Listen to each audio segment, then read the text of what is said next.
this is our menu for today. Pechay, ginisang pechay with oyster sauce and tokwa.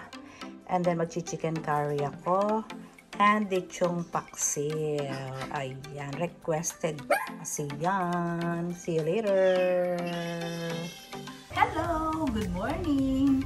Mamita D is in the house. May ganun.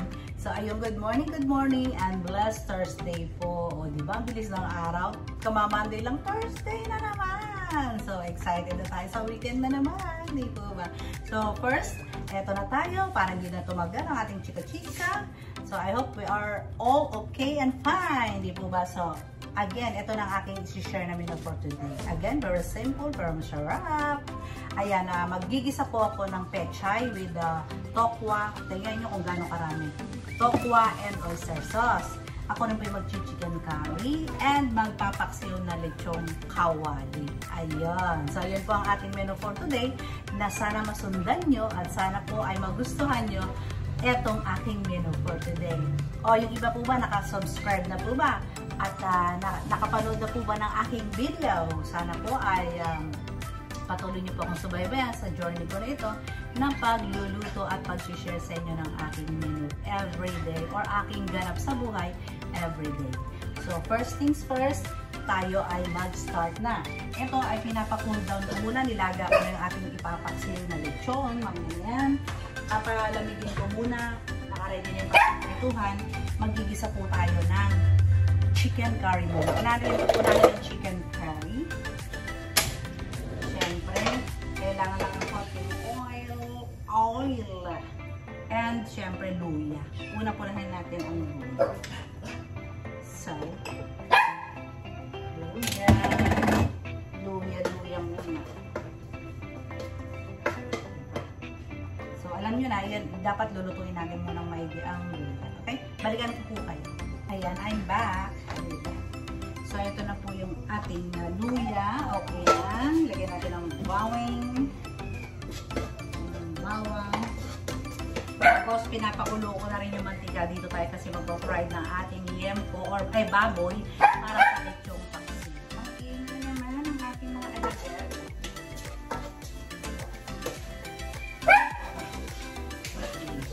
Naghaharutan po kasi sila. Lagyan natin ang sibuyas. Para masangkot siya na natin yung ating chicken curry. Diba?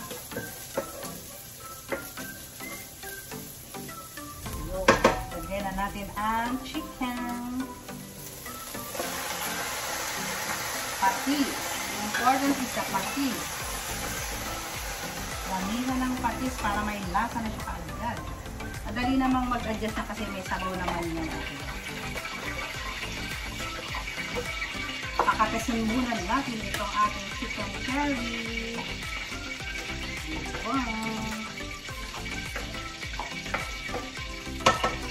So, takpan muna ang ating chicken curry. At magprito na tayo ng ating baboy.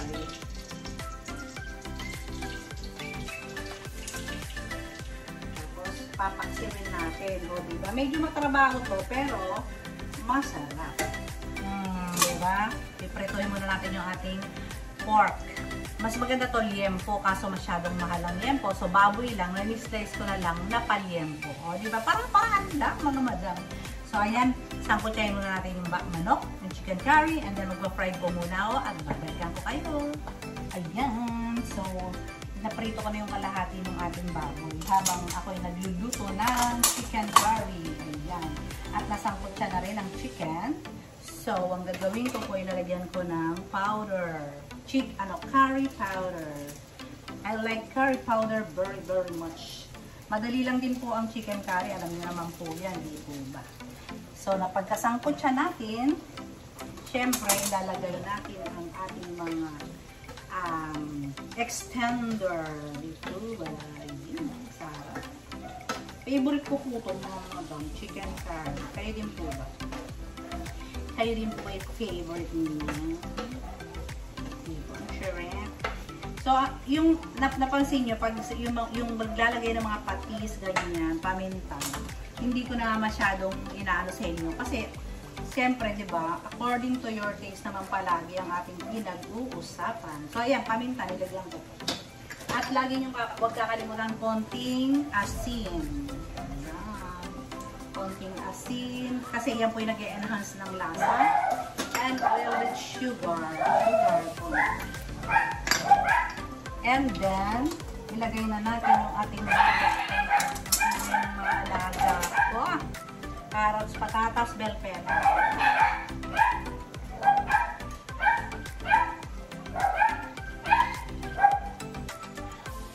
Siyempre, hindi mawawala yung unang gata.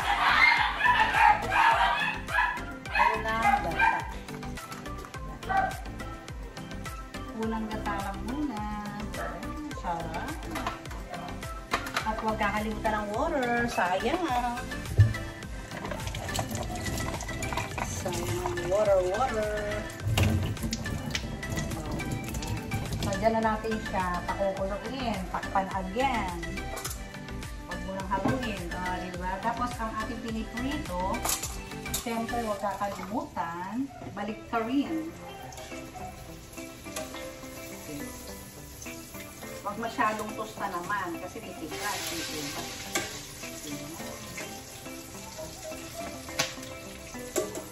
Lagay na natin siya lahat.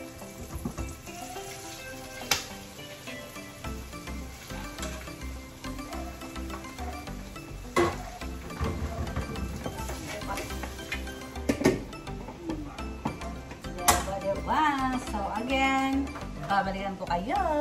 I'm back. O diba, mababa masyadong camera ng inyong tendero. Ayan. So, chicken curry is done. Lagay ko na yung gata niya. And pinalambot ko na yung carrots, patatas. Okay na po siya. So, according to your taste, yung paglalagay ng curry powder at gata, nasa sa inyo na po yan. Basta ako, nakita niya, 2 gata nilagay ko. Siyempre, gigisa natin siya sa bawang, sibuyas, luya, and then manok, and curry powder. Yun na po yun. And then, pag nasangkot siya, ilagay ang gata, ilagay ang patatas and everything. Ganun. Senyor. So, ginisa ko na rin yung giniling para sa pechay. Lalagyan na natin ang bawang, sibuyas. Alright. O, diba? Nagagawin ko ang giniling ko.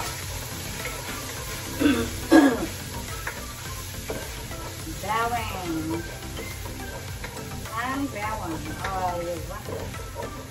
Dapat laging luto ang bawang at sibuyas. Importante yan, diba? Laging luto ang mga bawang sibuyas. Kasi lumulutang po siya. Paulit-ulit. Lumulutang.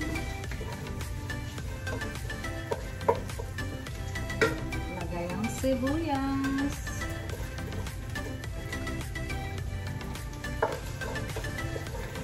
Susunod natin dito yung lechong paksiw sauce.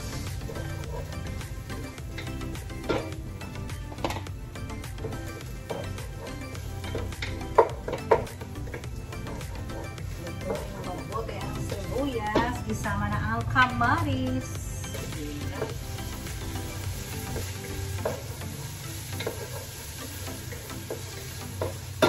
Mamaya na natin ilagay ang oyster sauce. Lagyan muna natin ng konting soy sauce. Konti lang. Konting-konti lang. Para lang lumasa yung ating giniling kamatis sibuyas.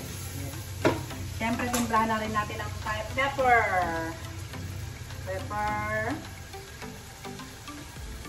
Okay, and a little bit sugar. Sugar, konti lang. Laging ganyan po, konting sugar, konting asin. Huwag kakalimutan ang asin. Kasi yan ating pang-enhance ng ating ulam or lasa. O, diba? Ito lang, ulam na ito mga madam. Giniling, saka yung mga kamatis, ulam na yan. So, itachop-chop ko na yung ating baboy para sa lechong paksiw. Pero later, alisin ko muna itong ating chicken curry. Balikan ko kayo. So, ayan na. Luto na yung giniling. Ayan na. So, lagyan na natin natin ang ating mahiwagang petsa. Hinaan ng apoy.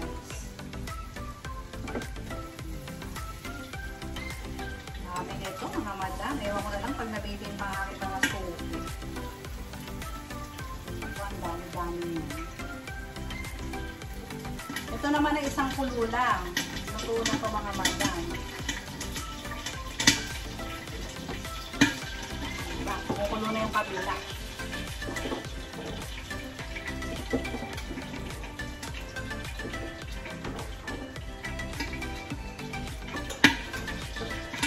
Dami, di ba mga madam? Puno. Puno ang petsa. Puno siya, di ba? Halata niya. So, takpan. So, dito tayo sa kabila. Magigisa pang paksiw na to, lechong paksiw na. Bawang, lahat na yung bawang. Kailangan maraming bawang sa lechong paksiw na. Maraming bawang.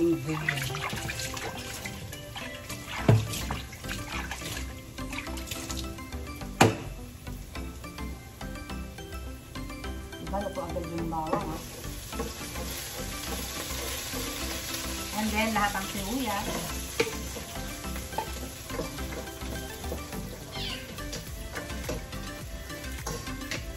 Ito pala, nakalimutan ko, dapat lalagyan natin ng atay. Nakalimutan ko na naman ng atay. So, reno na lang ang ilalagay natin.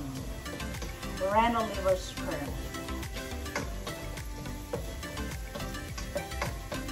Turuan ko lang kayo magluto ng sauce ng lechong paksiw na lechong kawali. Okay. Kailangan lutong-luto yung sibuyas, bawang. Ayan. So, dapat siyang lutong. Tapos ilalagay na natin yung sauce. Ay, yung sabaw. Ito po yung pinaglagaan kanina ng liempo.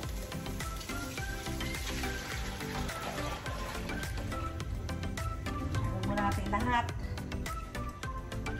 And then, lalagyan natin ng soy sauce. Lagyan ng soy sauce. Para sa kulay na maganda. And then, huwag kakalimutan dahil paksi yung suka.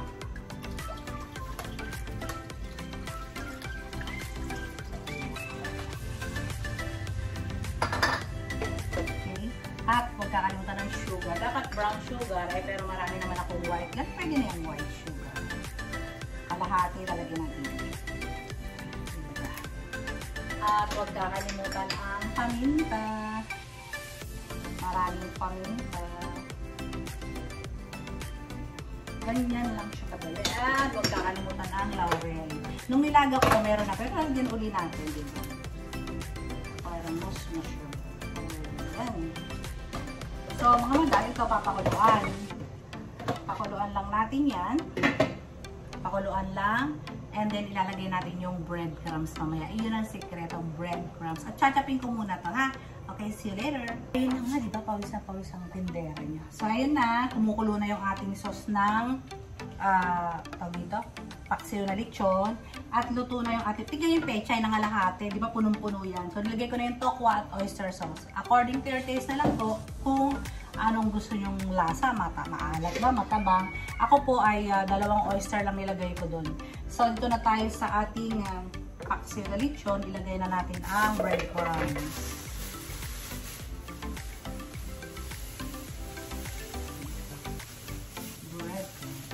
Kailangan amoy suka. Amoy suka, ha. Yung maamoy niya. Maasim. Dapat maasim. Para ano talaga. Paksiw, diba? So, yan po yung magpapalapot sa kanya.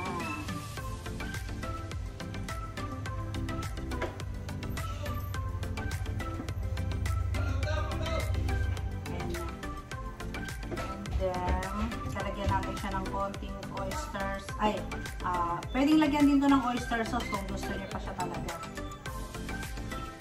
Okay.